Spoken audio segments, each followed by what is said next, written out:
So far tumshukuru Mungu kwa support yetu, tumeweza kufanikisha kuwaletea superstars kadhaa ikiwemo Chinga, kina Angela, Kili Chidi walikuwa pamoja na Country Boy, na wao wote walivyoondoka hakuja kuwa na matatizo yote, na wote wana own master zao, na for good and for peace. Hamna mtu yote mwenye malalamiko ya kudaiwa. So that's how we live by lifting each other.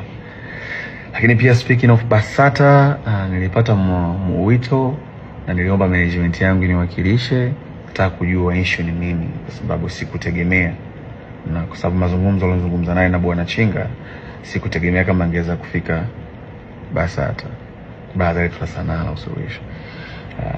So niliomba management yangu niwakilishe, izungumze na viongozi wa BASATA kuona wanapataje mwafaka, lakini wakaniambia so far nisingeweza kuyashare sasa hivi.